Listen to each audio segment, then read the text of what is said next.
I wake up every morning at 6, a habit developed over decades, stronger than age.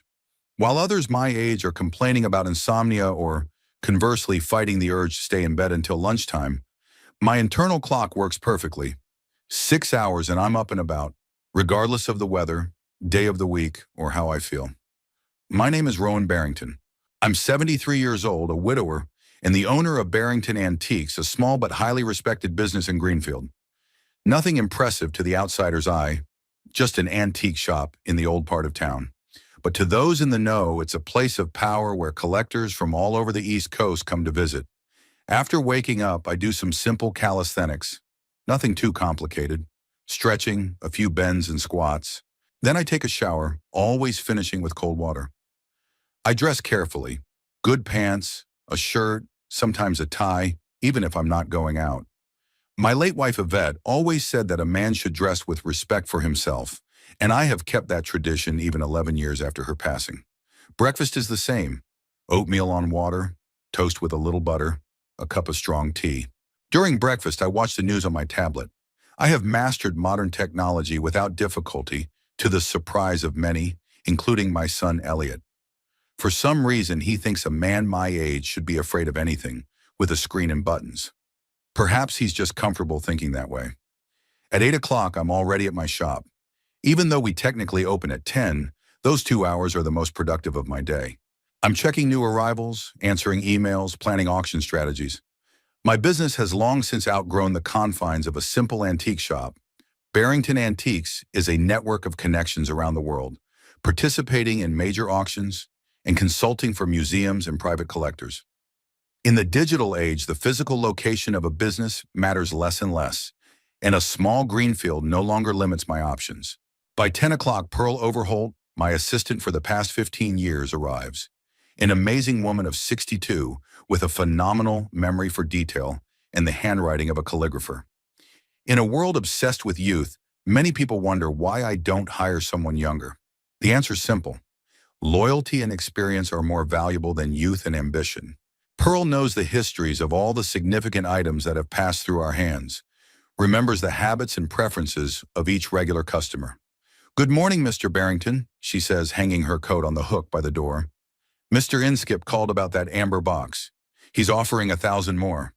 Tell him we've already given Mrs. Whittingham our word," I reply, not even looking up from the catalog. "A fair deal is worth more than extra profit," Pearl smiles. She knew my answer before she even asked the question. But that's our ritual. Some things don't change, and I find a certain comfort in that. The day runs its course. Regular customers come in, sometimes tourists attracted by a sign or a recommendation from a guidebook. I let Pearl handle most of the visitors. I retire to my office where I research and negotiate with suppliers and auction houses. Over lunch, I usually review the news of the auction world. Sometimes I call my old friend Bertram Hopper. I met him at university, and he is the only one of my peers who is still active. Bertram is an Asian art specialist, and our professional paths often cross. "Have you heard the news?" he asked today. "Caulfield's heirs have decided to put his collection up for sale." "Really?" I lean back in my chair. "I thought the youngest wanted to keep it all." "I guess financial considerations outweighed it," Bertram sighs. "You know, looking at situations like this, I appreciate your approach more and more." He's referring to my strategy for protecting a collection that only a few of my closest friends know about. I smile but don't develop the topic. Even with Bertram, there are things I prefer to keep quiet about.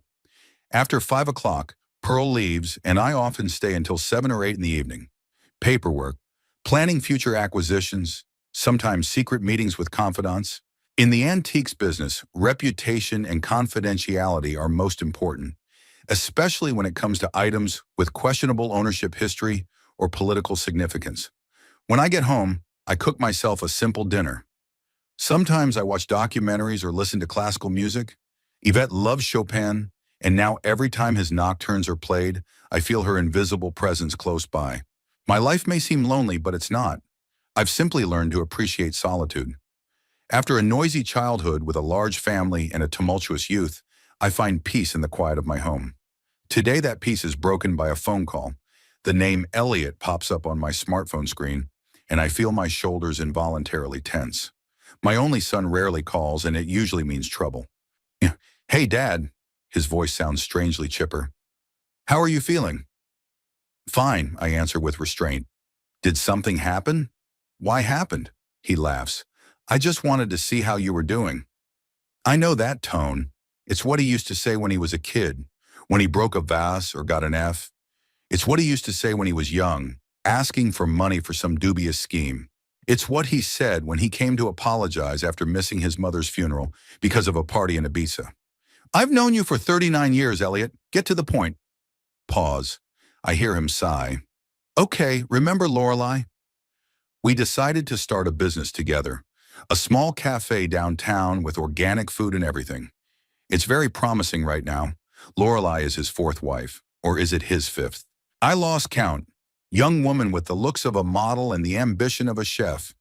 They met at a cooking class that Elliot was taking as part of his next self-discovery. And you need money, I conclude. Not really. I mean, yes, but for a reason. It's an investment, Dad. We made a business plan, we found a space. It's not like the old days. The old days included a surf school in Florida, closed after 3 months, importing exotic fruit from South America, failed due to customs issues, a yoga studio turned into a party place, and a dozen other ventures like that. How many, wait, I ask, knowing it's useless, but curious to hear the number. 200,000, he answers as casually as if he were asking for change for coffee. 250 at the most. We'll pay it all back with interest in a year, maybe a year and a half. In my mind, I calculate how much he already owes me. It's close to $1 million if you include all the investments, loans, and temporary financial difficulties of the last 15 years. No, I say calmly. What? I said no. I don't have that kind of money for you. Dad, come on. I know how much you have in your accounts. Your business. My business is my business, I interrupted him. And I don't have to fund your whims. Whims? His voice rises. I'm trying to build something worthwhile. Lorelei and I have serious plans. Like that yoga studio? Or the fruit importation? That's not fair. I learned from my mistakes. 40 years is a little late for an apprenticeship, don't you think? There's a pause. I hear him take a deep breath, trying to control his irritation. Okay, he finally says. I was hoping we could work this out amicably, but since you don't want to help your own son, I've been helping you your whole life, Elliot. College, first apartment, weddings, divorce, more divorce. The list is endless. And now you're gonna stop? How long do you have left, Dad?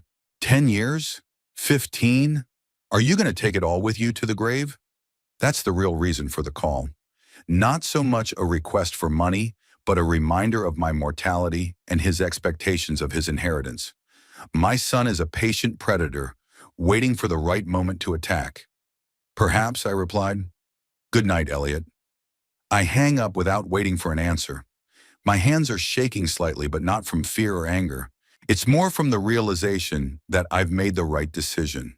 Standing up from my chair, I walk over to the bookshelf and pull out an old photo album. On one of the first pages is a picture of little Elliot, smiling a toothless smile. He's about 5 years old and he's holding a model ship that he and I built together. This was before money and status became more important to him than relationships. Before he turned into someone I don't recognize or understand. As I flip through the pages of the album, I can see how his face gradually changed from open childlike joy to teenage sullenness, and then to the mask of smugness and pretense he wears now. The last picture of us together was taken at Yvette's funeral. Elliot is standing next to me, his hand on my shoulder in a gesture of support, but his eyes are already wandering somewhere off to the side, searching for something or someone more interesting. He was late for the service and left right after the burial, citing an emergency. Closing the album, I return it to the shelf and walk over to the secretary. Behind the false back of the top drawer is a safe with documents no one knows exist, including my notary. Documents that changed the structure of my property and assets in a way that protected them from the greed of the sole heir. I was not a naive parent turning a blind eye to my child's shortcomings. I saw what my son was becoming and took the necessary steps. The country house he often asked about, the collection of antiques he'd already mentally sold off, the bank accounts he'd counted on, all protected by a complex system of trusts and endowments in the name of people who had proven themselves loyal and trustworthy. Pearl Overholt, her son Quentin, Bertram Hopper, their families, and a few others whose names were never mentioned in Elliot's presence are my true heirs.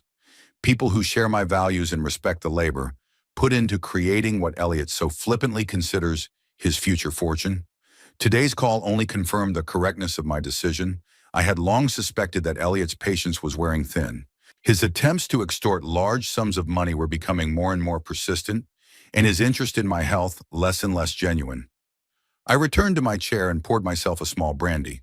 Difficult times lie ahead. I sense that Elliot's next move will be more decisive. Perhaps he'll try to challenge my legal capacity or find another way to gain control of what he considers his birthright. But I'm ready for it. The defense plan has been years in the making, every detail thought out and vetted by the best lawyers. The upcoming battle will be my last, and I intend to win it, no matter what it takes. Today I decided to take apart Yvette's old desk. 11 years have passed since her death, and I've still been putting it off. Not out of sentimentality, more out of respect for her personal space, which she valued so much in her lifetime. Pulling out the top drawer, I discover stacks of letters tied with faded ribbons. Some are from me, from the beginning of our acquaintance. Yvette had even kept the short notes I'd left her before business trips. Others from her parents, sister, college friends, and a whole stack from Elliot, mostly postcards from resorts and notes from school teachers, which she kept for some reason. Beneath the letters, I find a worn leather diary. Flipping through the pages, written in Yvette's neat handwriting, I stop at an entry dated May 20th, 1985. Elliot turned 4 today. Rowan gave him a wooden boat that he made himself. Elliot cried. He wanted a toy tank like Tommy Preston's. Why doesn't our son ever appreciate the things he puts his heart into? Rowan tried not to show disappointment, but I know he spent the whole weekend working on that boat. In the evening, when Elliot was asleep, I found the boat abandoned in the garden. I brought it into the house, put it on his shelf. Maybe someday he'll realize the value of such gifts. I remember that day. I remember the disappointment I really tried to hide. I remember the years that followed, when every gift or lesson I gave was met with the same disdain. Flipping further, I find an entry from September 1991. Elliot's first day at a private school. Rowan thought public school would be enough, but I insisted. I want him to have every opportunity, every door open. He's such a smart boy, just needs the right environment. Today he saw other students' parents' cars for the first time and immediately declared that our car was not cool enough. Where does that come from in a 10-year-old? I closed the diary, feeling the memories come in waves. Yvette was always defending Elliot, always finding excuses for his actions. It wasn't that she was blind to his faults, just that she saw them as temporary manifestations that would fade with age. I was less optimistic. Our son grew up in an atmosphere of contradiction. I tried to instill in him the values of hard work, patience, and respect for others' efforts. Yvette, who came from a more affluent family, believed that a child should have whatever he asked for, especially if we could afford it. She saw nothing wrong with spoiling him, fulfilling his every whim. He's a kid, Rowan, she'd say when I objected to yet another expensive toy or gadget. He should have a better childhood than we had. My childhood wasn't easy. The third of 5 children in a plumber's family, I knew the value of money and labor from an early age. University, on scholarship and part-time jobs. My first business, from scratch with no startup capital. I wanted Elliot to understand that success is the result of hard work, not a gift from fate. Yvette saw things differently. Growing up in a family with a strong financial position, she believed that it was the duty of parents to protect their children from any difficulties and hardships. She truly believed that material security would automatically lead to happiness and moral development. We loved each other, but we never agreed on parenting. As a result, Elliot learned to manipulate both of us by playing on our differences. If I refused a whim, he would go to his mother, knowing that she could not resist his requests. If Yvette tried to set any limits, he would turn to me, portraying a sudden understanding of the value of labor and responsibility. By Elliot's teenage years, this game had become a real art form. He instinctively sensed which buttons to push, which words to use to get what he wanted. Yvette saw this as a sign of intelligence in social adaptability. I saw it as the rudiments of manipulative and parasitic behavior. The school years only reinforced my fears. Elliot was never a diligent student, preferring socialization to learning. His grades remained mediocre, despite his obvious ability. Teachers often commented that he could have achieved more if he had put in a little effort. But why try when his dad's checkbook was always ready to pay for tutors, summer school, and charitable donations that guaranteed promotion to the next grade? After college, which he graduated with the minimum acceptable grades, a period of finding himself began. The search usually involved exotic travel, questionable business ideas, and a series of relationships with women whose names I had trouble remembering. Each new hobby required a financial injection. Each failure was explained by unfavorable circumstances or the intrigues of competitors. I realized that Yvette and I were responsible for the way our son grew up. My attempts at discipline were inconsistent and easily circumvented by Yvette's intervention. Her desire to give him the best was not matched by demands for responsibility and gratitude. As a result, we raised a man convinced of his right to a comfortable life provided by the efforts of others. When Yvette became ill, I hoped it would be a turning point for Elliot, that the sight of his mother fading away would make him reconsider his attitude toward life, toward family, toward money, that he would finally grow up and take some responsibility. I was wrong. During her illness, he showed up at the hospital sporadically, always finding convincing reasons for his absence. Business meetings, business trips, transportation problems. His arsenal of excuses was inexhaustible. Yvette defended him to her last breath. It's hard for him to see me like this. He's a very sensitive boy, always has been. On the day of the funeral, he was late for the service. He came in with red eyes, but not from tears, from lack of sleep after the party. I found out later, from a mutual acquaintance who happened to mention that he had seen Elliot at the club the night before. My son didn't even bother to come up with a plausible excuse. After Yvette's death, our relationship became even more strained. Gone was the buffer that mitigated conflict. Gone was the woman who loved us both enough to give us at least the appearance of a normal relationship. Now all that remained between us was money, the only thing Elliot was interested in with me. Returning to the present, I put the journal back in the drawer. Some memories are too painful to dwell on for long. The phone rings. The name Quentin Overholt, Pearl's son, pops up on the screen. "Good evening, Mr. Barrington." His voice sounds strained. "I apologize for the late call, but I think you should know. Your son came to Weatherby's office this afternoon. Malcolm Weatherby is my longtime lawyer, handling all legal aspects of the business. Quentin works at the same firm and secretly informs me of any attempts by Elliot to gain access to information about my assets. Has he asked you anything?" I ask, even though I already know the answer. "Anwar, about the terms of your will, inheritance rights, and the possibility of contesting the documents on the grounds of the testator's incapacity," Quentin says dryly, businesslike. "Mr. Weatherby did not provide any information, citing confidentiality. But Elliot was persistent, said he was concerned about your health and clarity of mind. This is it, the first step in the game I envisioned. Elliot's starting to prepare for a legal attack. Good night. Thanks for the information, Quentin. Keep me posted if there are any new visits." After the conversation, I walk over to the window. Evening Greenfield spreads out before me in a grid of lights. Somewhere out there, in an apartment building on the east side of town, lives my son, probably already celebrating his future victory over the out-of-his-mind old man. The next morning I wake up at the usual time, but feel an unusual heaviness. Thoughts of Elliot are restless. Breakfast remains untouched, the tea cooling in the cup. I try to concentrate on the day ahead, but my thoughts keep returning to Quentin's call. In the shop, I mechanically perform the usual actions. Pearl notices my condition, but, with her usual tactfulness, asks no questions. She only pours me fresh tea and places a fresh scone from the bakery across the street on the table. A silent gesture of care that I appreciate more than any words. By noon, an email from Bertram arrives. Usually our correspondence is about antiques or mutual acquaintances, but today's subject is different.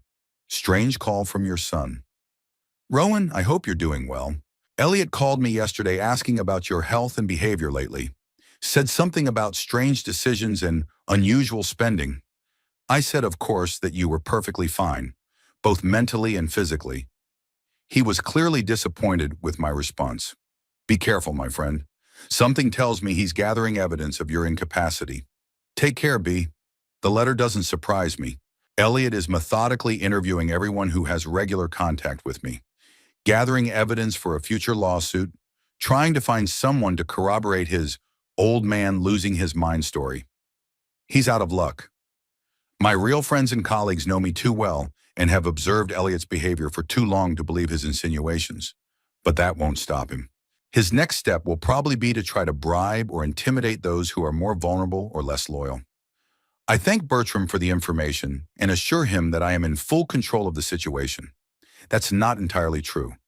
No one can fully control the actions of a man willing to do anything for money, but I'm at least prepared for the battle ahead. After closing the shop, I don't go home as I usually do. Instead, I head to the office of Doris Winters, the notary I've been working with for the past 5 years. Doris is an energetic woman in her 60s, known for her integrity and integrity. She is one of the few people I have entrusted with complete information about my asset and ownership structure. Elliot came by yesterday, she says without preamble, as soon as I sit down across from her desk. He tried to charm me, called me Dear Doris, and spoke of his deep concern for your health. How did the charm work? I can't help smiling as I imagine the scene. He's too cocky to notice that a woman with 40 years of legal experience sees right through him, Doris snorts. But he was persistent, asked about the deeds to the country house, the will, the terms of the trusts, tried to hint that you were influenced by certain individuals, meaning, I take it, Pearl and Quentin. It's a new twist, but not unexpected. If you can't prove incapacity, you can try to prove undue influence by those concerned. A classic tactic in inheritance disputes. What did you tell him? What I should have told him. That all your documents are in order, drawn up in the presence of independent witnesses, and that any attempt to challenge them on the grounds of incapacity or undue influence would be a waste of time and money. Thank you, Doris. I appreciate your integrity. You're welcome, she smiled slightly. You know, he reminded me of other clients I've dealt with over the years. Kids who think their parents' property is already theirs by birthright. Whether they earned it or not, it doesn't matter how they intended to use it. All that matters is that it should be theirs. I nod. That's an accurate description of Elliot's mentality. He never looked at my possessions as the result of decades of labor, risk, and sacrifice. To him, it was always a guaranteed prize at the end of a game called Wait for the Old Man to Die. I updated the paperwork like you asked, Doris continued, holding out a folder to me. All the vulnerabilities are closed. The trust system has been double-checked by the best experts. If Elliot hires an army of lawyers, they still won't find a loophole. I thank her and take the papers. They're the result of years of work to protect what I've created from a man who wants to destroy it. Not out of malice, but out of carelessness and selfishness. Elliot doesn't appreciate the labor put into building a collection of antiques or a business. He sees only the monetary equivalent that can be quickly converted into entertainment and status purchases. Back home, I lock the new documents in the safe and pour myself a brandy. It's been a hard day, and tomorrow will probably be even harder. The phone rings again. This time it's Pearl. Mr. Barrington, I'm sorry to call you so late, but your son came into the shop after closing time today. He knocked on the door, and I didn't answer it, but I saw him through the glass. Then he had a long talk with Mr. Prescott from the antique store next door. Henry Prescott is a longtime competitor and detractor of mine. Our relationship soured years ago over a dispute over the authenticity of one painting. If Elliot is looking for witnesses to my supposed incapacity, Prescott will be happy to help, just out of petty revenge. Thanks for the information, Pearl. Don't worry, I'll take care of it. After the conversation, I sit in the dark for a long time, staring at the lights of the city outside the window. Events are moving faster than I expected. Elliot is acting decisively, methodically, with an unaccustomed organization. Something's pushed him into action. Maybe financial problems. Maybe pressure from his new wife. Maybe just impatience. I know his next move will be even more brazen. Maybe a direct confrontation. Maybe an attempt to gain formal custody of me through the courts. Either way, I have to be ready. Before I go to bed, I call my doctor, Dr. Lloyd, and arrange for a full medical exam. I need an official paper certifying that I'm of sound mind and sound judgment, a small precaution that could play a big part in the battle ahead. As I fall asleep, I think of Yvette. What would she say now? Would she continue to defend her son, make excuses for his actions? Or would she finally admit that our parenting methods had created a monster of selfishness and greed? I'll never know the answer, but somehow I'm sure even she would have been disappointed in what her sensitive boy had become. It had been a week since I had learned of Elliot's visits to Doris Winters and his conversation with Henry Prescott. All that week I had been waiting for my son's next move, but he had remained unusually silent. This was not a good sign. When Elliot goes quiet, it usually means he's up to something. Thursday morning began as usual. Up at 6, gymnastics, shower, leisurely breakfast, and reading the news. But at 8:30, when I was about to go out to the shop, the doorbell rang. An unfamiliar man in a gray suit with a leather briefcase in his hand stood on the doorstep. "Mr. Barrington, my name is Nathaniel Spears. I'm with the law firm of Spears, Morrison and Associates." He handed me a business card. "May I come in? I have some documents I need to discuss with you." I had never heard of such a firm, but I let him in. We went into the living room, and Mr. Spears sat in the chair opposite me. "Mr. Barrington, I represent your son, Elliot Barrington," he began, pulling a folder of papers from his briefcase. I have a petition for the appointment of a guardian of your person and property on the grounds of alleged incapacity." He said it as casually as if he were reporting the weather. I silently took the documents and began to read them. The petition was well written and contained all the classic arguments: advanced age, alleged cognitive decline, poor financial decisions, and exposure to the influence of others. Several people were named as witnesses, including Henry Prescott and, to my surprise, Lorelei, Elliot's current wife. "Do you realize that this is slander?" I asked, handing back the papers. "I'm only performing my professional duties, Mr. Barrington," Spears shrugged. "My client is genuinely concerned about your condition and believes that you are no longer capable of making informed decisions about your assets." "My client is genuinely concerned about his access to my estate," I corrected him. "And you know it very well. How much did he pay you?" Spears blushed slightly but maintained a professional expression. "The court has scheduled a preliminary hearing in 2 weeks. You can hire a representative or appear in person. I'll leave the papers with you." He rose. "Good day, Mr. Barrington." As soon as the door closed behind him, I dialed the number of my lawyer. Malcolm Weatherby answered after the first beep. "Rowan? What's wrong?" "Elliot filed a petition for guardianship. A lawyer from Spears, Morrison and Associates just came to see me." Malcolm whistled quietly. "This is serious. Spears is an ambitious young lawyer, building a career on incapacity cases. He has a reputation for going to great lengths to win." "Don't worry, I'm on it. Do we have Dr. Lloyd's medical report?" "Yeah, he sent it over yesterday. Full workup, including cognitive tests, all above average for my age group." "That's great. That's going to be our big selling point. Don't worry, Rowan. We're going to win this battle. Your son just doesn't know who he's messing with." After talking to Malcolm, I called Pearl and told her I'd be later than usual today. I needed time to gather my thoughts and plan my next steps. Sitting down at my desk, I took out a notebook and began to draw up a list of necessary measures. The first step was to notify all the trustees of the legal process. Then I would gather additional evidence of my capacity: affidavits from business associates, clients, bankers with whom I interacted on a regular basis. I was just finishing the list when the phone rang. Elliot's name on the screen made me hesitate, but I answered. "Hi, Dad." His voice sounded unnaturally cheerful. "How are you feeling?" "Fine, thanks. Especially after your lawyer's visit," I replied dryly. "Was there anything else you wanted to tell me? Or was that just a courtesy call?" "Come on, Dad, it's just a formality. For your own good." He paused. "Actually, I'm calling about something else. I have some good news." "You do? What kind of good news?" "Remember when we talked about doing business together with Lorelei? Well, we found another source of funding. No credit or loans. It's all above board and legitimate. I sold the country house. I felt a cold wave run down my spine. The country house in the suburbs of Greenfield had been purchased by me 15 years ago as a vacation spot and an additional investment. Technically, the house was still in my name, but the actual ownership had been transferred through a complex system of trusts as long as 5 years ago.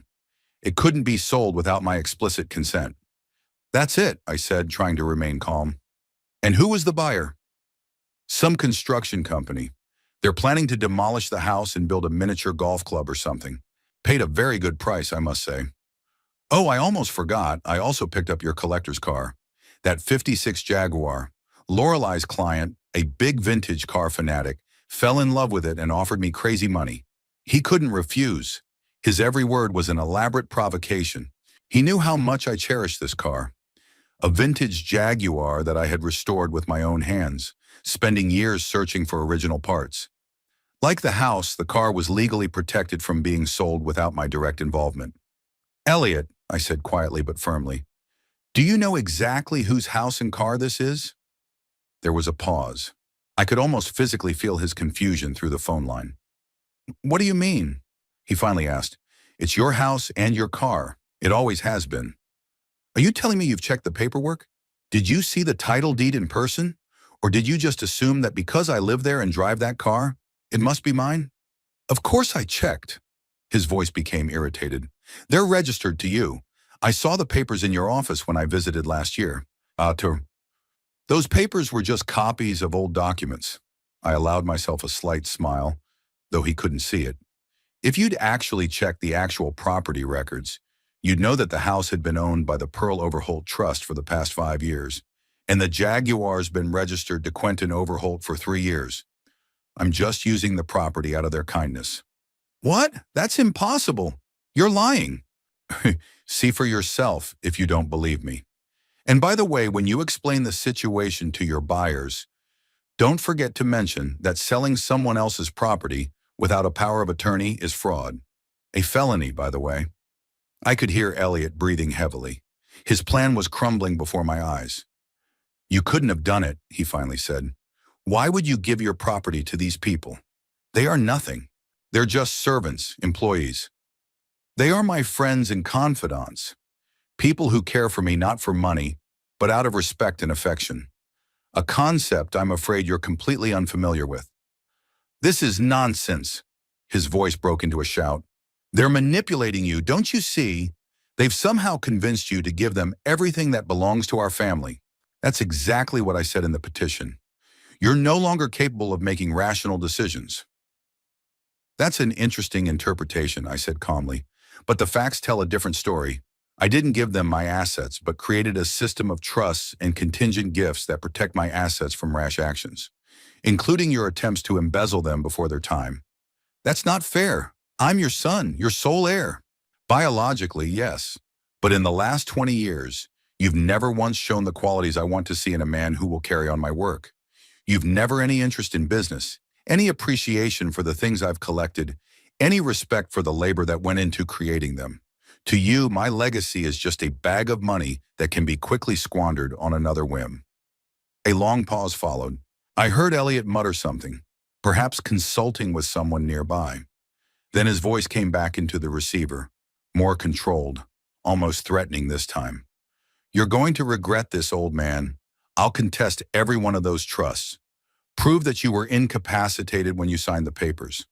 I'll bring in the best experts to prove you were manipulated. Neither Pearl nor her son will get a dime. You can try, I agreed. But be warned, all documents are drawn up by the best lawyers in the country, signed in the presence of independent witnesses, notarized. Examinations of my mental state were conducted regularly and documented. I've anticipated every move you've made, Elliot, every argument you could make, and I closed all the loopholes long before you even started thinking about them. This is war, he hissed. You've declared war on me, and I won't hold back. I'll make you regret it. The war didn't start today, son, and I didn't declare it. You attacked me years ago, with your indifference, your greed, your contempt for what matters to me. I just finally decided to defend myself. Elliot hung up the phone. I sat motionless, staring at the phone in my hand. A strange feeling of devastation and relief filled me at the same time. The masks were off. The pretense was over. Now the real battle was beginning. I called Malcolm Weatherby and told him about my conversation with Elliot. My lawyer whistled. Was he really trying to sell the trust's assets? This is serious, Rowan. If there's evidence, signed contracts, money orders, we can countercharge him with fraud. It would completely undermine his position in the guardianship case. I don't want to see him in jail, I admitted. Despite everything he's done, he's still my son. I understand, Malcolm sighed. But keep in mind that Elliot is cornered. And cornered people are dangerous. Be careful. After talking to the lawyer, I called Pearl and Quentin to alert them to the situation. They needed to know that Elliot now considered them personal enemies and might try to hurt them. I then contacted Bertram Hopper and other confidants. They all assured me of their support and promised to be on the lookout. I spent the day in the shop trying to concentrate on my work, but my thoughts kept returning to my conversation with my son in the morning. There was something new in his voice, not just irritation or frustration, but genuine hatred, as if my foresight, my protective measures, were a personal insult to him. Pearl was silent, but I could feel her anxiety. Finally, about 5 o'clock, she came to my desk. Mr. Barrington, she began uncertainly. Quentin says we should install additional security cameras in the shop and in your homes, just in case, and maybe hire security guards temporarily. Do you think Elliot might resort to violence? I looked at her questioningly. I don't know, she shook her head. But I saw the way he looked at you at Christmas dinner last year. It was the look of a man calculating something, evaluating, like you weren't a father, but an asset with a limited shelf life. Her words hit something inside me. I'd noticed that look myself, but I tried to ignore it. Now, in light of recent events, it had an ominous tinge to it. All right, I agreed. Let Quentin take care of it. And let's call it a night. Go home, get some rest. We have a big day ahead of us tomorrow. When I got home, I found the front door lock damaged. Someone had tried to break in, but luckily the state of the ART security system had worked. The double locks and reinforced jamb had withstood the attempted break-in. I immediately called the police. A young officer who arrived 20 minutes later thoroughly inspected the door and the surrounding area. He found shoe prints in the flower bed under the office window and a palm print on the glass.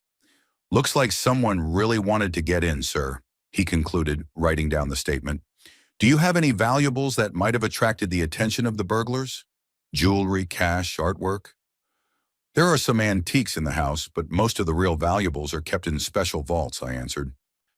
Most likely, this is not a random robbery attempt. Do you suspect someone, I wondered? Accusing my own son of attempted burglary was a serious step. Without direct evidence, it could look like a manifestation of senile paranoia, which would only play into Elliot's hands in the custody case. I have my assumptions, but I wouldn't want to make accusations without hard evidence, I replied evasively. The officer nodded, closing his notebook. I understand, sir. We'll increase patrols in the neighborhood in the coming days, and I would recommend you to install CCTV cameras if you haven't already done so. After the policeman left, I checked the house thoroughly. Everything was in place, no sign of forced entry. But the very fact that there had been an attempted break-in worried me. Elliot, and I was sure he had done it, was clearly looking for something specific. Perhaps property deeds or other papers that might help him in a lawsuit. I called Malcolm and told him what had happened. This is out of line, the lawyer said indignantly. Elliot is making one mistake after another. First, the fraudulent sale of someone else's property, now the attempted burglary. He's destroying his own position in the case. Or becoming desperate, I observed, and therefore even more dangerous. Maybe we should move to another place temporarily, Malcolm suggested. I have a guest house in the country. It's very private, with a good security system. I thanked him for the offer, but declined. Running away now would be a sign of weakness, and I couldn't afford to look weak, especially in Elliot's eyes. It would only encourage his aggression. I spent the evening reinforcing all the windows and doors, checking the alarm system, and making a list of things I needed to move to a safer place. First and foremost, documents proving my legal capacity and the legitimacy of all financial transactions of the last few years. Around 11 p.m., the phone rang again. This time the number was hidden, but I answered anyway. Listen to me carefully, old man. Elliot's voice sounded strange, almost inaudible. Maybe he was drunk or drugged. I know what you did. I know how you signed over everything to your minions. But it's not gonna change anything. I'm gonna get it all back, you hear me? Every dime of it. Elliot, calm down. I tried to keep my voice steady. Let's discuss this when you're in a clearer state of mind. Don't tell me what to do. He was almost shouting. You think you've outplayed me, don't you? You think you've got it all figured out, don't you? But you miscalculated. Now the countdown is on, okay? The countdown to your life of peace. I'm going to destroy everything that matters to you. Everything. Before I could respond, the connection was cut. I sat in the dark, clutching the phone in my hand. Elliot's words sounded like a direct threat. But a threat to what? My business? My friends? My life? In that moment, I was truly afraid for the first time. Not for myself, for the people I cared about. Pearl, Quentin, Bertram, all those who had the misfortune to be in the orbit of our family conflict. Elliot, in his rage, would only hurt them to get to me. I started calling everyone, warning them of the danger. Some answered right away, others called back later. By midnight, everyone was aware of the situation and had taken the necessary precautions. I spent the night without sleep, listening to every rustle. In the morning, I called the police and reported the threats. The officer who took the report took the matter seriously, especially after yesterday's attempted break-in. He promised that a patrol car would drive by the house regularly and advised him to apply to the court for a restraining order. The afternoon at the shop passed in tense anticipation. Pearl was pale but held firm. We both shuddered at the sound of the doorbell, expecting to see Elliot, but he did not appear. When I returned home in the evening, I found the power was out. When I called the power company, I learned that someone who identified himself as my son and had access to my personal information had requested the outage because of a supposedly planned move. It took several hours to restore power. It was a minor travesty, but it demonstrated Elliot's attitude. He was willing to do anything to inconvenience me and show his power. But I knew this was only the beginning. The real battle was yet to come. In the courtroom, where my legal capacity would be decided and, by extension, my control over whatever was left in my direct possession. I sat in the dark, waiting for the technicians from the power company to arrive, and thought about how Yvette and I could have made such a mistake. Where and when had we taken a wrong turn in raising our only son? What could we have done differently to raise a man with a conscience and principles instead of this greedy, vengeful stranger who now threatened to destroy everything I held dear? There were no answers, only the bitter realization that sometimes between parents and children lies a chasm that cannot be overcome by any love. No money, no concessions. And the only thing left is to protect what can still be protected from a person who was once a part of you, but now has become your worst enemy. The next few days were the beginning of the end for Elliot, though he didn't fully realize it yet. After his threats and attempted break-in, I decided that the time for half measures was over. It was time to act decisively. The morning began with a visit to Malcolm Weatherby. His office, located in an old building in Greenfield's business district, always gave me a sense of reliability and stability. Dark wood paneling, solid furniture, portraits of the firm's founders on the walls, all this created an atmosphere of confidence in the future. "Shall we proceed with Plan B?" Malcolm asked when we were alone in his office. I nodded. We'd developed Plan B a few years ago as a last resort in case Elliot crossed certain boundaries. Now those boundaries were not just crossed, but completely erased. "We'll start with financial isolation," Malcolm said, laying out the documents in front of him. "Cut off access to all joint accounts, revoke powers of attorney, revoke any authority you've ever granted Elliot. Then we'll move on to legal measures. A libel countersuit, a police report for attempted fraudulent sale of trust assets, a restraining order barring him from coming anywhere near you, your home, or your place of employment. What about the custody case? Preliminary hearing in 12 days. But don't worry, we have ironclad proof of your competency. Medical reports, witness testimony, recent business decisions that show clear thinking." Judge Holloway, the judge assigned to the case, is known to be skeptical of incapacity suits, especially when filed by concerned relatives. I signed a stack of documents authorizing Malcolm to act on my behalf in financial and legal matters related to Elliot. It was necessary to expedite the process and avoid possible accusations of a personal vendetta. How do you think he'll react? I asked, putting down the last signature. Malcolm rubbed his chin thoughtfully. First shock, then anger. Perhaps an attempt at reconciliation when he realizes the extent of the problem.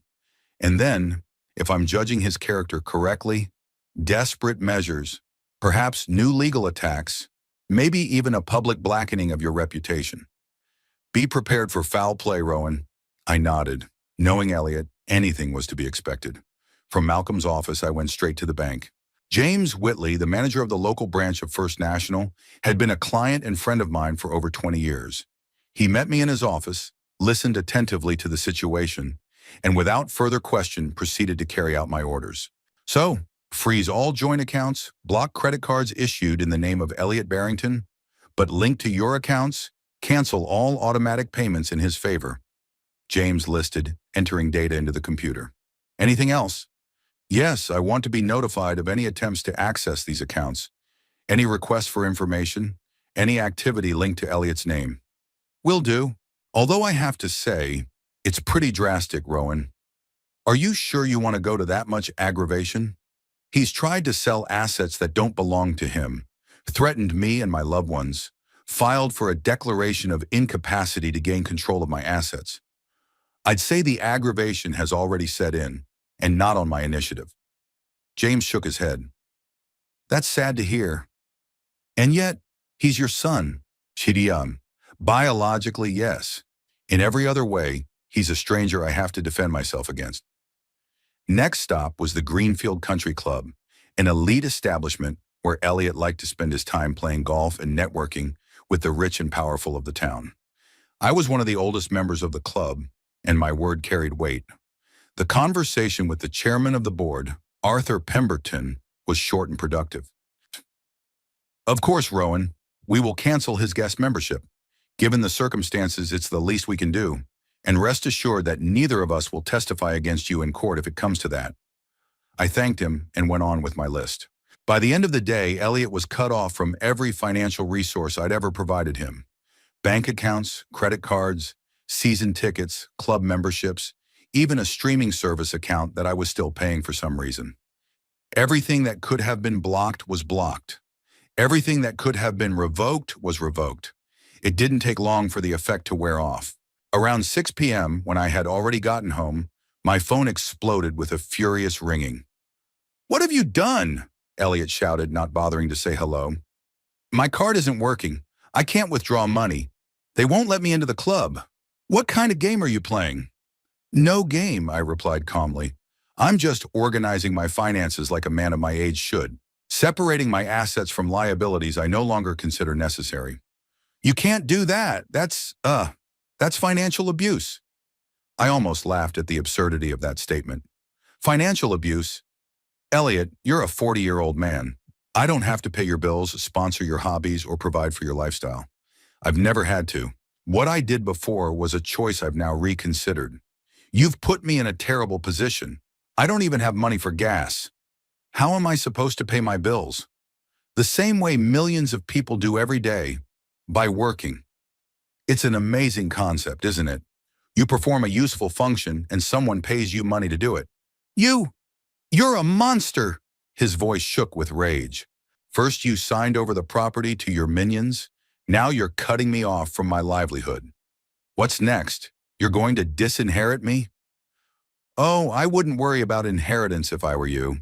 You have more pressing concerns, like how to explain to the people you sold my house and car to that you had no right to sell them, or how to pay your expensive lawyer, Mr. Spears, who I'm sure doesn't work for free. There was a pause, then a quiet, hate-filled, "You're going to regret this, old man. I swear you'll regret it." And the connection went dead. I put the phone away, feeling a strange mixture of satisfaction and sadness. The situation was unfolding exactly as I'd foreseen, but it didn't feel good. Seeing your only child finally turn into the enemy is not what any parent dreams of. The next morning, I called a meeting of those I'd secretly believed Elliot to be my true heirs. We met not in a shop or at my house, both of which could have been under Elliot's supervision or the men he hired. but in a small conference room at the Windsor Hotel on the outskirts of town. The first to arrive was Pearl Overholt, punctual and collected as always. She was followed by her son Quentin, a young lawyer with a sharp mind and an impeccable reputation. Then came Bertram Hopper and his granddaughter Iris, a promising art historian. Last came Felix Chong, a talented restorer who had worked with me on several important projects, and Leonard Stevens, a former military historian and now an expert on antique weapons. All of these people were bound to me not only by business relationships, but also by shared values, a common passion for art and history, and a common understanding of the importance of preserving cultural heritage. I have secretly helped each of them over the years, paying for their education, providing startup capital for their businesses, opening doors in professional circles, and each has proven their worth not just with words of gratitude, but with real accomplishments in their field. Thank you all for coming. Despite the short notice, I began, as everyone settled around the table. As you know, the situation with my son has escalated to the extreme. He's filed a lawsuit to have me declared incompetent, tried to illegally sell property he no longer owns, and even resorted to direct threats. We've heard, Bertram nodded. It's a very unfortunate development. That's why I felt it necessary to call you all together and formally inform you of my plans. Each of you is already aware of your role in my will and the structure of the trust, but until now we have avoided discussing these topics openly for security reasons. Now circumstances have changed and we need to act in concert. I have handed out folders of documents detailing the structure of my estate and the role of everyone present in its future administration. Arnott, as you can see, the bulk of my business and collection will come under the management of a foundation after my death, in which each of you will play a role. Pearl will be the executive director, Quentin will be the legal advisor, Bertram will be the chief curator, and Iris will be his deputy and potential successor. Felix will be responsible for conservation and restoration, Leonard for research and publications. What about the current assets? Quentin asked. The shop, real estate, investments? The shop will continue to be run by Pearl, with Iris gradually taking over. The real estate will be partly sold, partly retained for the needs of the foundation. The investment portfolio will remain intact, with the proceeds going to fund the foundation's operations and scholarships for young researchers and restorers. I paused, looking at their attentive faces. But these are plans for the future. Right now, we need to focus on defending against Elliot's aggressive actions. He's already been denied access to my finances and some of the social privileges he enjoyed because of my position. This has enraged him, and I fear his next moves may be even more destructive. Shuriurakin, do you think he might try to harm any of us? Iris, the youngest person present, asked.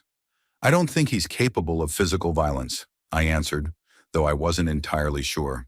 But moral pressure, slander, attempts at bribery or intimidation are his style. So I ask you all to be vigilant, not to communicate with him without witnesses, to write down all contacts, and to report any suspicious behavior to me immediately. Everyone nodded in agreement. We discussed specific security measures, exchanged emergency contacts, and agreed to meet regularly for updates. After the formal part of the meeting was over, I asked Iris to stay behind. This bright young woman with a sharp mind and a deep understanding of art always reminded me of my wife, Yvette, when she was young. The same passion, the same attention to detail, the same indomitable energy. Iris, I have a special favor to ask of you, I said when we were alone.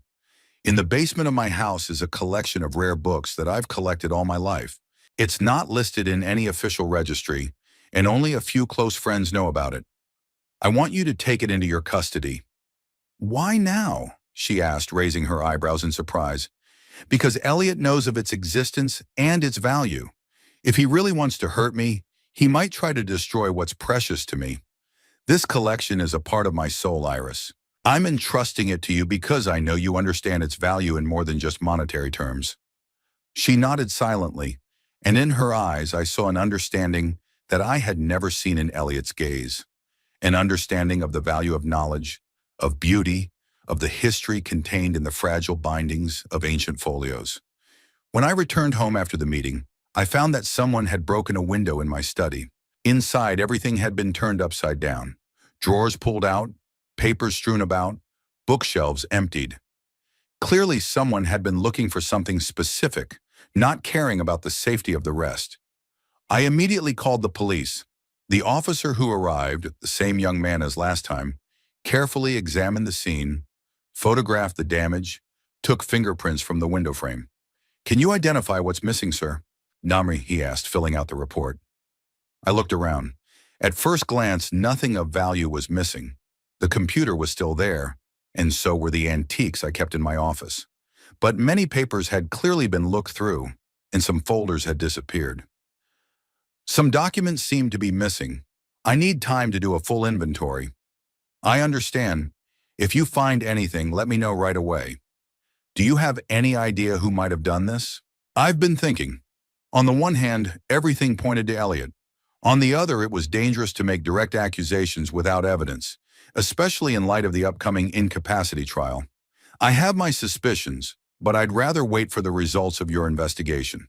After the policeman left, I checked the office thoroughly and found that folders with copies of some trust documents, old letters from a vet, and several photo albums had disappeared. Nothing critical since all the original documents were kept in a safe deposit box or with a notary, but the mere fact that my privacy had been invaded was deeply disturbing. I called Malcolm and told him what had happened. "It's a serious crime, Rowan," he said after a pause. "Burglary, home invasion, identity theft. If we can prove Elliot's involvement, it will completely discredit his position in court and could lead to criminal charges." "I don't want to see him in jail," I reiterated my position. "I understand how you feel, but the situation is escalating. He's moving from verbal threats to actual action. The next step could be physical violence. We have to stop him before anyone gets hurt." I agreed, although the thought of sending my own son to jail was agonizing. We agreed to install hidden cameras in and around the house so that we would have hard evidence in case of another break-in. The next day, I received a message from Leonard Stevens. Unknown persons had tried to break into his apartment during the night. The security system had worked, scaring the intruders away, but the incident had made him seriously fear for his safety. A few hours later, Pearl called. Someone had left a threatening note on the door of her house saying, "We know what you stole. Give it back or you'll be sorry." The handwriting didn't look like Elliot's, but the style was in keeping with his character of acting out of others' hands while remaining in the shadows. By evening, I had gathered new information. Felix Chong had received a strange call from a man claiming to be a journalist and inquiring about his special relationship with Mr. Barrington. Quentin Overholt had been stopped on the street by a woman who looked a lot like Lorelei and was trying to get the details of his work at a law firm. And Bertram Hopper had received an email offering a very lucrative deal in exchange for information about my business operations. My business operations. Elliot was acting on all fronts, using different methods to pressure each of my confidants. He was clearly trying to find a vulnerable link in the chain of people to whom I had entrusted my legacy. But he did not know the main point. These people were bound to me not only by business relationships, but also by sincere affection, shared values, and years of mutual respect and support. Something Elliot himself had never understood or appreciated. Human connections based not on profit, but on genuine common interests and mutual respect. I called an emergency meeting via video link to discuss the latest developments and coordinate our actions. Everyone looked tense but determined. "He's trying to intimidate us," Pearl said, adjusting her glasses. "But the more aggressive he gets, the more mistakes he makes. Every threat, every attempted break-in, every suspicious phone call is evidence that can be used against him." "Exactly," Quentin seconded her. "We have to document every incident, report it to the police, collect evidence. And the most important thing is not to give in to provocation, not to engage in direct confrontation." "What about the upcoming trial?" Iris asked. "Will all these incidents affect the judge's decision?" "Absolutely," replied Malcolm, who had joined our conference. "If we can prove that Elliot is waging an organized campaign to discredit Rowan and intimidate his entourage, it will completely undermine his position in the incapacity case. The judge will see his true motives, not concern for his father's well-being, but to gain control of his assets at any cost. We devised a plan of action, increase security measures, install surveillance cameras, report every suspicious incident to the police, document all contact with Elliot or his intermediaries, and prepare mental health affidavits for the upcoming trial. After wrapping up the meeting, I sat in front of the extinguished computer screen for a long time, pondering the strange twist of fate. These people who were not related to me by blood showed more care, devotion, and understanding than my own son. They saw me not just as a source of money or status, but as a person with values, knowledge, history, a person with whom they shared common interests and mutual respect. In a way, they were my real family, the one I chose myself, not the one I was born into.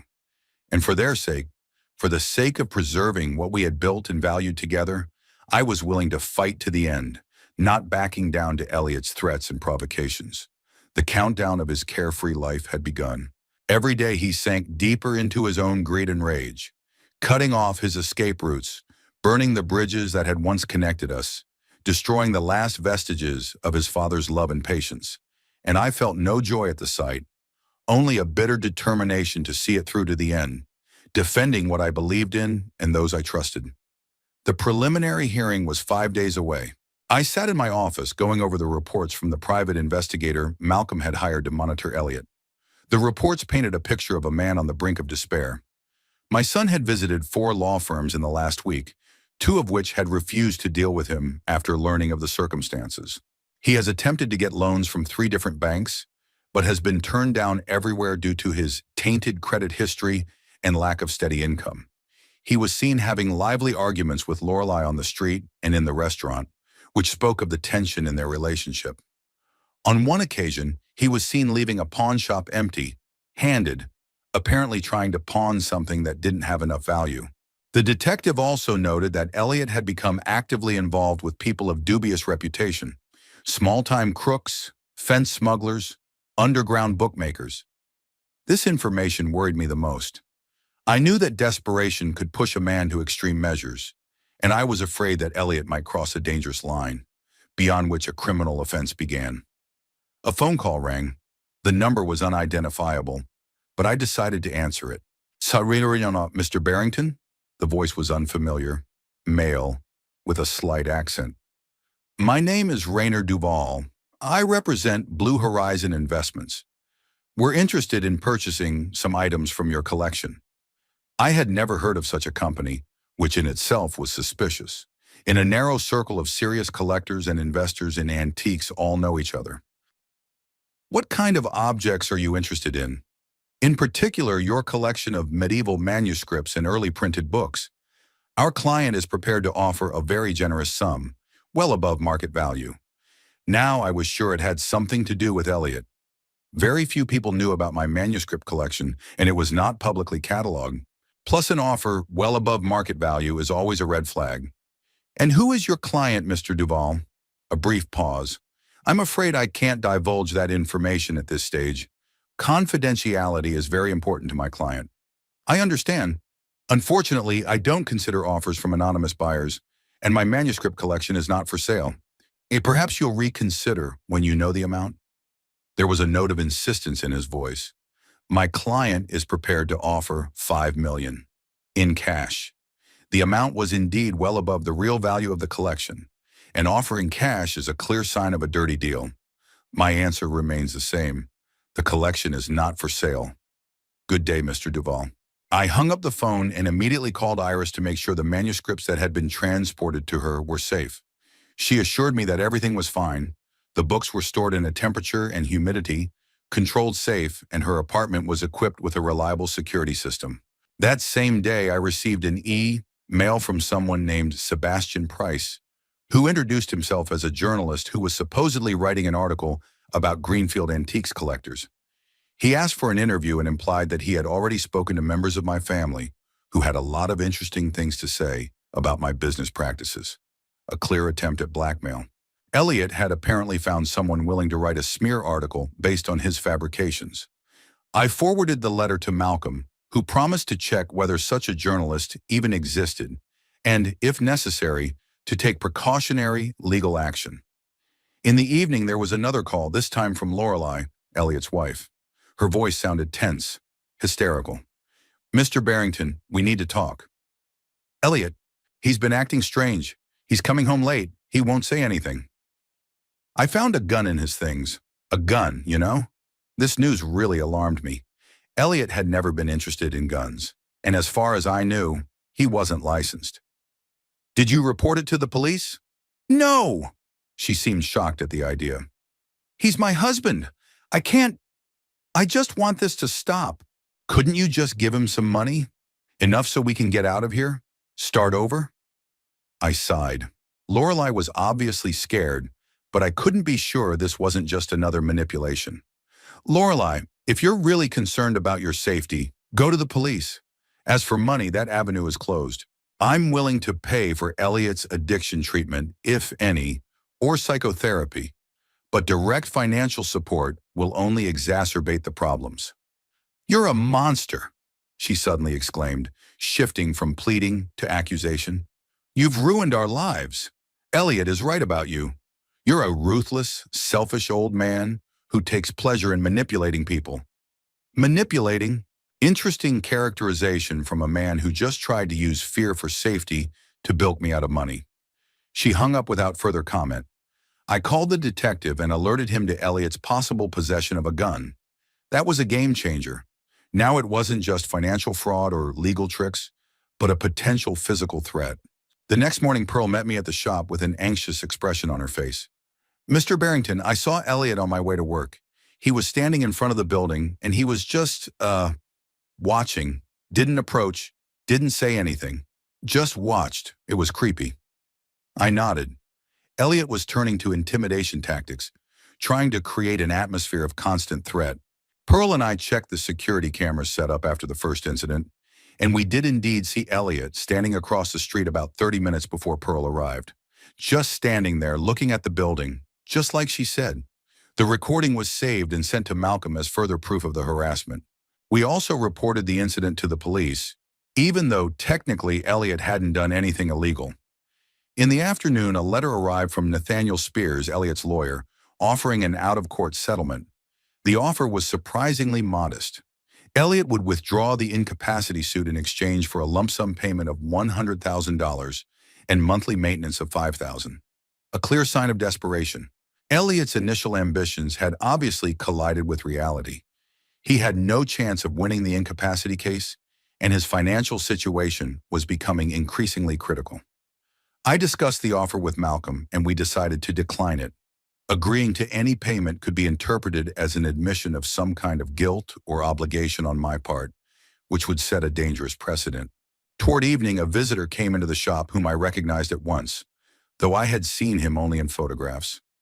Randall Crane, one of Elliot's closest friends and his frequent companion in dubious business schemes.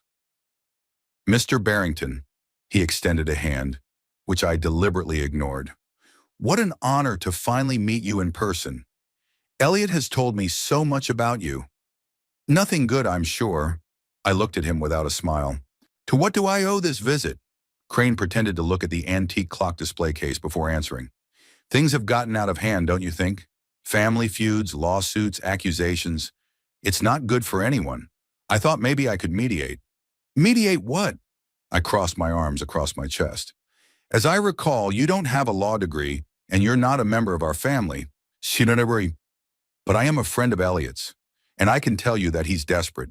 His marriage is falling apart. He's losing friends. Creditors are coming at him from all sides.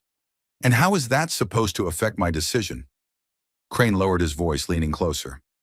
Elliot got involved with dangerous people, borrowed money from people he'd rather not owe.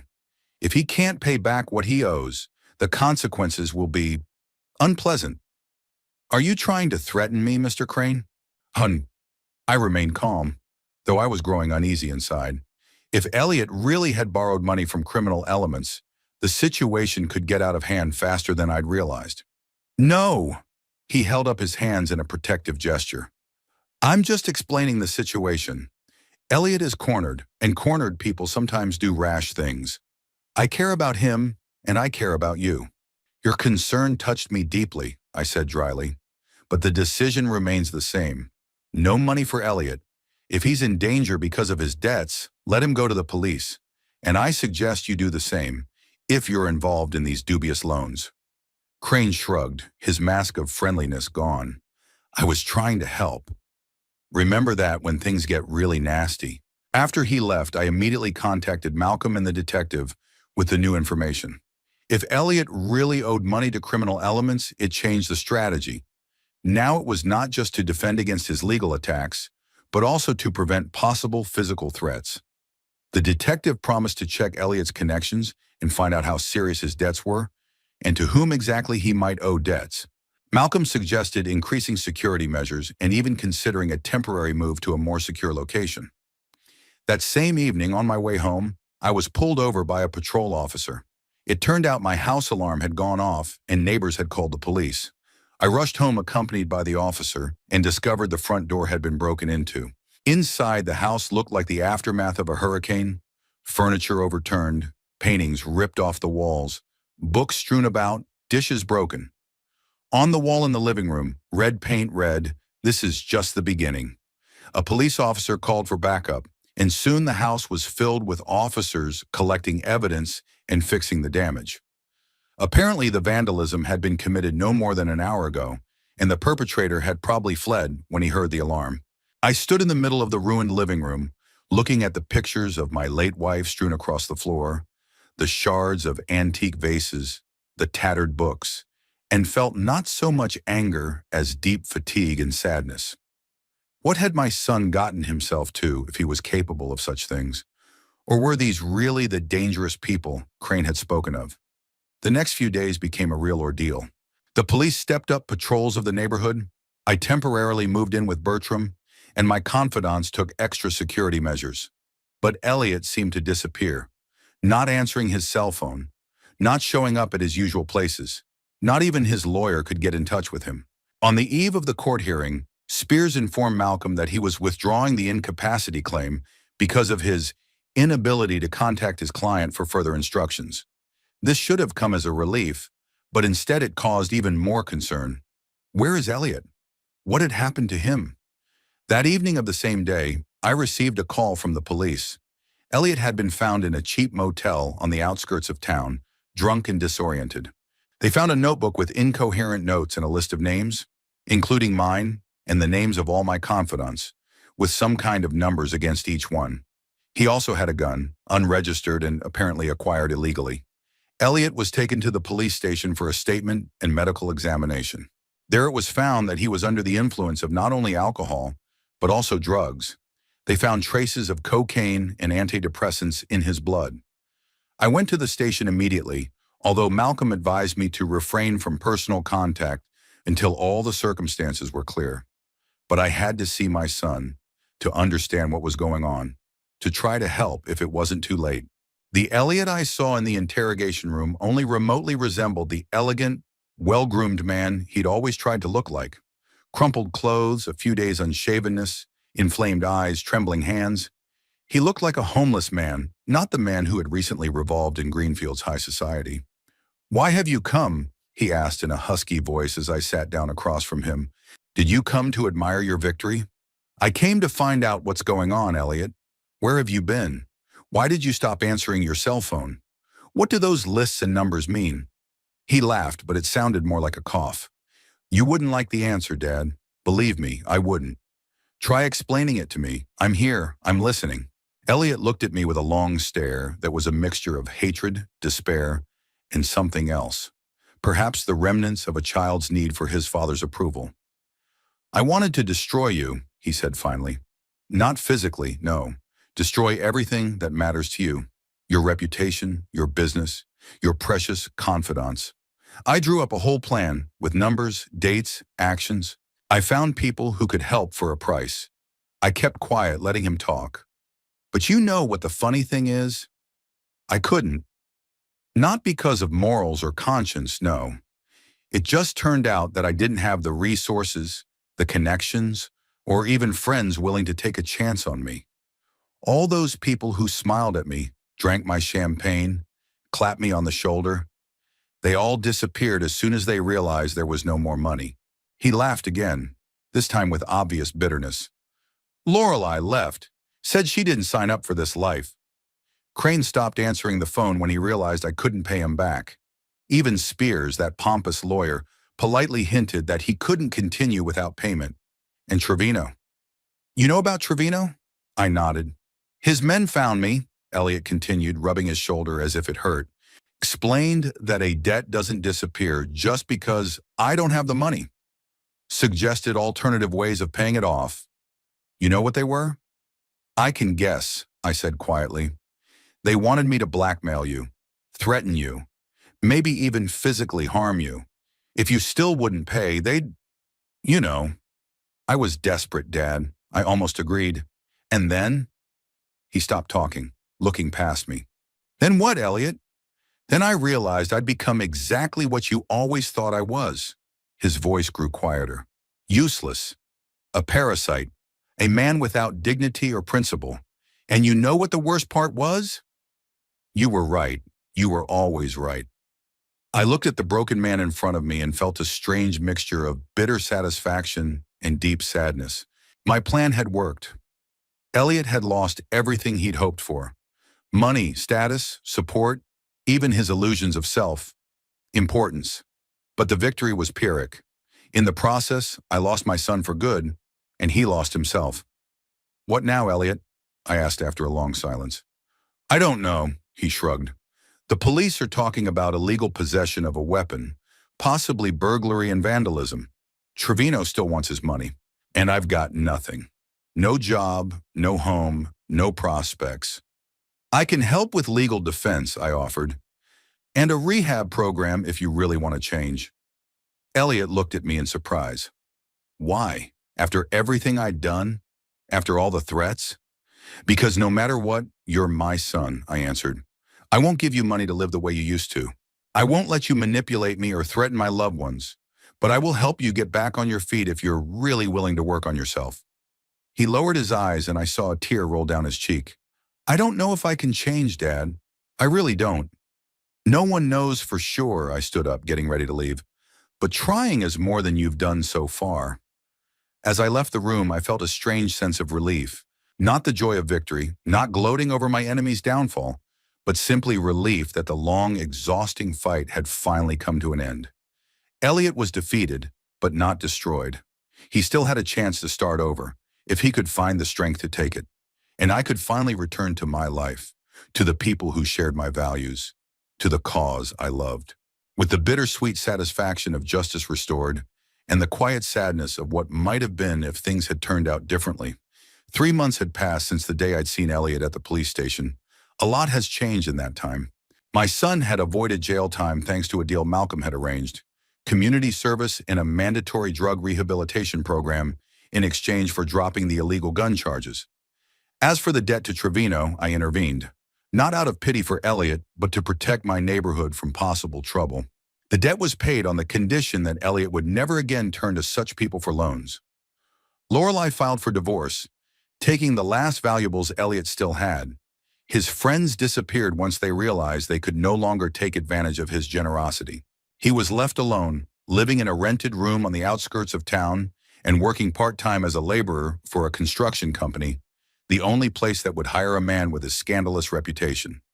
All this time I had no direct contact with him, getting information through Malcolm and the police officer who was overseeing the deal. I had no desire to see my son, though I sometimes found myself wondering how he was coping with a new life so different from his old one. On a rainy October evening, I was sitting in my office working on the catalog for an upcoming exhibition when Pearl announced that Elliot wanted to see me. He was waiting in the reception area, soaking wet and, from her description, very tense. "Shall I let him in?" she asked anxiously. I hesitated. The meeting was inevitable sooner or later, but I'd rather choose the time myself. "Yes, let him in." Elliot looked different from the last time I'd seen him. The sickly pallor was gone, his eyes clearer, his movements more confident. The physical labor had taken its toll on his figure. His belly was gone, his shoulders broader, his hands rougher. But the main change was in his gaze. The mixture of arrogance and uncertainty was gone, replaced by something new, something I couldn't pinpoint. "Hello, Dad," he said, stopping at the door. "Can I come in?" I nodded, pointing to the chair across from the desk. He sat down, putting his tattered backpack on his lap. "You're looking better," I remarked. "Sobriety and physical labor work wonders," He tried to smile, but it was awkward. 3 months without alcohol and drugs, and 2 months on a construction site. It breaks bones, but it clears your brain. There was an awkward pause. We both didn't know how to continue the conversation after everything that had happened. "Why are you here, Elliot?" I finally asked. He took a deep breath, gathering his thoughts. "I need to know, Dad, to understand. Why did you do this to me? Why did you cut me off from everything, disinherit me, give to strangers what should have been mine? I'm entitled to at least an explanation." I looked at him for a long moment. There was still a grudge in his question, as if I had done something unfair to him, rather than protecting what I had created from destruction. "Do you really want to know?" I asked quietly. Are you ready to hear the truth, even if you don't like it?" "Yes," he nodded. "I want to understand, even if it hurts." I leaned back in my chair, gathering my thoughts. Where to begin a story that had lasted almost 40 years? "Do you remember the day of your mother's funeral?" I asked. Elliot tensed, clearly not expecting this beginning. "Of course I remember. I was late for the service. I had car trouble." "There was no car trouble, Elliot. You spent the night partying in Ibiza and barely made the morning flight.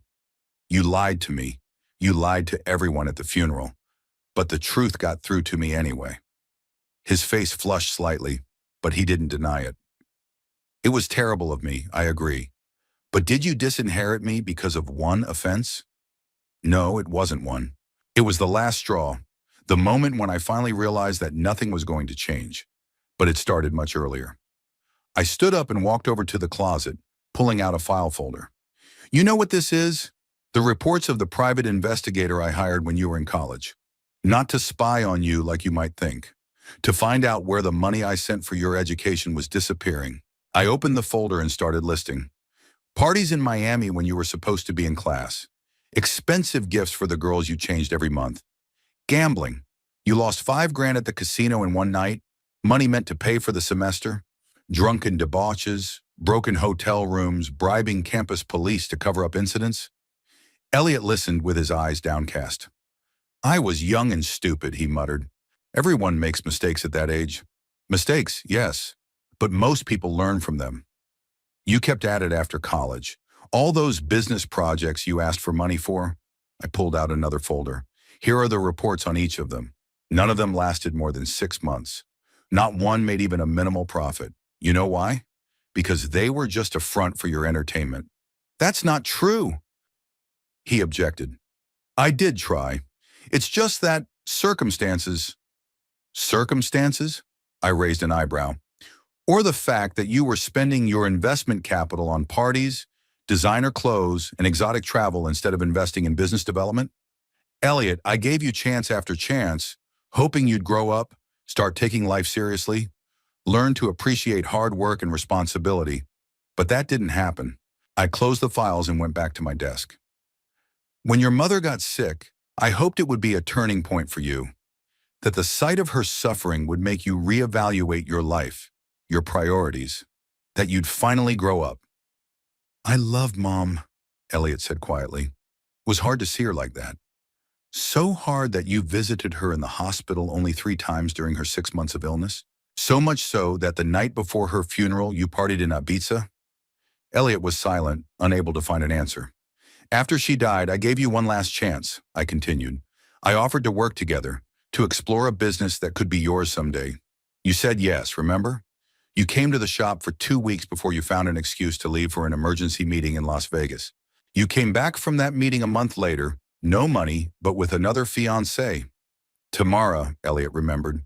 "She was a dancer. Exotic dancer. To use a euphemism," I corrected him. "The marriage lasted 4 months, cost me nearly $100,000 in wedding and divorce fees, and ended with her leaving you for a friend of yours. And even that didn't teach you anything." I stood up and walked to the window, watching the rain drumming on the glass. "After that, I made a decision. I realized that if I left you my fortune, you'd squander it in a few years, destroy my life's work, ruin my business, sell off my collection to random buyers, go bankrupt and be left with nothing. I couldn't let that happen, Elliot. Not just for my sake, but for the memory of your mother, who also put a part of her soul into what we created. And you decided to give it all away to strangers? Aha, there was a hint of bitterness in his voice. Pearl, Quentin, the others. They're not strangers, Elliot. They're people who share my values, who understand the importance of what I do, who are willing to carry on my work with the same respect and dedication that I've given it all my life. They have earned my trust not only with words but with deeds. And I haven't? He asked quietly. You never tried, I turned to him. You wanted money, status, comfort, but never the responsibility and labor that came with it. You saw me not as a father, but as an ATM machine in my business, not as a life's work, but as a source of funding for your entertainment. There was a long pause. Elliot sat with his head down, clearly digesting what he had heard. There's something else, I said finally. Something you don't know. Something that made my decision final. Elliot looked up, waiting for me to continue. A few days before she died, your mother asked to speak to me in private. She was very weak, but she insisted on being alone with me. And do you know what she said? I paused, remembering that difficult moment. She said, Rowan, I was wrong. All these years I've been protecting Elliot, making excuses for him, letting him escape the consequences of his actions. I thought I was doing it out of love, but I was actually hurting him. We raised a man who doesn't understand the value of work, of responsibility, of respect for others, and that's as much my fault as it is yours. I saw Elliot go pale. She couldn't have said that, he whispered. Mom always protected me. That's why her words carried so much weight. I walked back to the table and sat down. She asked me to correct her mistake, to not indulge you anymore, to not protect you from the consequences of your actions, to let you finally face real life. It was her last wish, and I promised to fulfill it. Elliot covered his face with his hands, his shoulders shaking. I couldn't tell if he was crying or just trying to cope with his emotions. Why didn't you tell me about this before? He asked finally, not looking up. Before it came to this, would you have listened? I shook my head. You were sure I was just a cruel, avaricious old man who wanted to control you and rob you of your rightful inheritance. No explanation would change your mind until you face the consequences of your lifestyle yourself. Elliot raised his head, and I saw that his eyes were indeed moist. So what now? He asked. I've lost everything, hit rock bottom, realized my mistakes. Is this what you wanted? What's the next step in your plan? The next step is up to you, I answered. I'm not going to give you back your inheritance, if that's what you were hoping for. The decision has been made, the papers have been signed, and there's no changing that. But I'm ready to help you get on your feet, to pay for your education if you decide to study, to give you startup capital for your business if you have a serious idea. Not as a gift, but as an investment, with clear conditions and an expectation of return. After everything that's happened, you're still willing to give me a chance? His voice sounded distrustful. Not me, I shook my head. Sharonor, the Yvette Barrington Foundation, which I created to support talented and hardworking young people. It will be officially launched in a month's time. The foundation will give grants for education, startup capital for businesses, and funding for research projects. You can apply like any other candidate. It will be reviewed by a board of directors using the same criteria as everyone else. And who is on that board? Elliot asked with a touch of irony. Let me guess. Pearl, Quentin, Bertram, the rest of your trustees? Yes, and a few independent experts in various fields. People who know how to recognize true talent and drive. Elliot nodded slowly, accepting the information. And so I'm going to have to prove my worth to a committee that includes the people who took the place that was once meant for me? If you see the situation that way, it's unlikely your application will be successful, I said. It's not about proving value. It's about actually changing, finding your calling, creating something worthwhile instead of just consuming. Elliot was silent, obviously thinking about what he had heard. Then he unzipped his backpack and pulled out a tattered notebook. Do you know what this is? He asked, placing it on the table. My diary from the Rehabilitation Center. They made us write down our thoughts, feelings, memories, some kind of therapy. I started reluctantly, just to fulfill a program requirement, but gradually I got into it. I began to really analyze my life, my decisions, their consequences. He opened a notebook to one of the pages. Here is an entry made after the second week of the program. Realized today that I never really worked hard. Always looked for easy ways, quick fixes, instant gratification. Always expected others to solve my problems, pay my bills, fix my mistakes. That's not the life of an adult. It's parasitism. He flipped through a few pages. And here was the entry after a month of sobriety. For the first time, I thought about how my father felt when he saw me spending his money without appreciating its source. Money earned through years of labor, risk, sacrifice. I'm not sure I could forgive that to my child. Elliot closed the notebook and placed it on the table. I'm not asking for my inheritance back, Dad. I realize I don't deserve it and probably never will.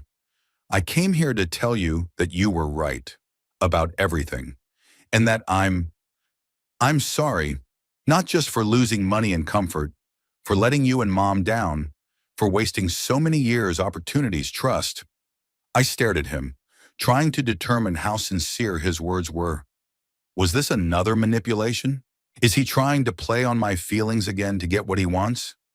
But something in his gaze, in his posture, in the tone of his voice spoke of a real change, not a complete transformation.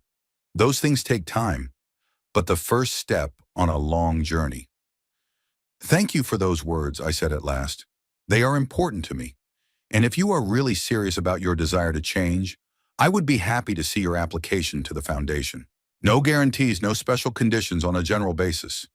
This will be your chance to prove that change is real. Elliot nodded, accepting my terms. There's something else, he said, hesitating a moment. I've started writing. Not just a diary, but something like a memoir or a confession. The story of a man who had everything and lost it because of his own stupidity and selfishness. The therapist says it's a good way to make sense of the past and find direction for the future. Sounds like a worthwhile project. I was genuinely surprised. Elliot had never shown an interest in literature or writing before.